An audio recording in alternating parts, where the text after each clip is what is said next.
The morning Vince Foster's dead body was found in the park, and he was assumed to have committed suicide, I got a very unusual phone call from Mac McClarty, who was Bill Clinton's chief of staff. I was not yet working for Clinton full-time. I worked with him in Arkansas. And McClarty and I had never met and never spoken. And he called me, and his pretext was obviously transparent. He was calling to ask my advice about something about the budget that anybody could have advised him about.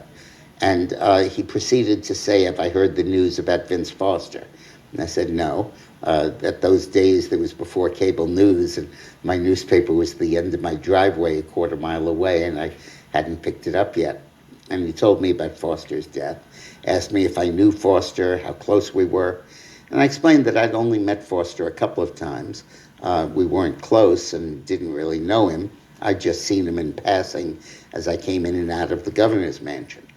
And he kept asking me about it. And I had no idea what he meant, but he kept on it. And in this morning after the body was found, when as chief of staff he had a lot to do, he kept me on the phone for half an hour asking me about this. And I've wondered ever since what he had in mind, what triggered that. Well, I read that after Foster's body was found that morning, as he was calling me, Hillary, who was not in Washington, had her staff ransack Foster's office and pull out any files related to Whitewater or any other sensitive matter. Because Foster was really their go-to guy. He was the lawyer in charge of keeping all the balls up in the air and making sure that she wasn't going to get into trouble on Whitewater and a whole range of issues. And his suicide probably related to that. And as I've thought about it, the only real interaction I'd had with Foster was in 1984. And that might have had something to do with what happened. It came about when Hillary was at the Rose Law Firm. And the state of Arkansas hired the Rose Law Firm to defend them in a lawsuit about the Grand Gulf nuclear power plant, where the feds wanted to force Arkansas to raise utility rates to pay for this plant, even though it was in Louisiana or Mississippi, I forget, but not in Arkansas. And Clinton gave the legal business to the Rose Law Firm to sue the feds. And I questioned him on it, and I said, that to be a conflict of interest. And he said, hey, they're the only law firm I can trust with this case, and to push it, you know how politically sensitive it is.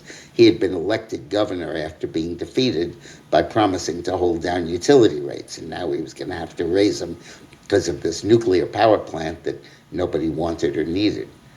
So I mentioned it to Eileen that night, and she said, are you crazy? She's the wife of the governor, and they're going to hire her firm to work on this case.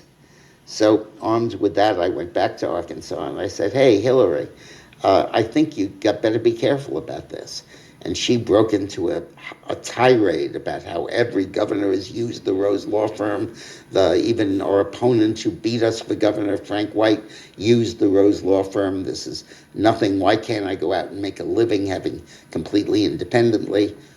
And I proposed to her that she just change her partnership agreement with the Rose Law Firm so that she would not share in the revenues generated by Arkansas state business. And she said, oh, okay, I could do that. And then Vince Foster sent me a memo explaining that the change had been made.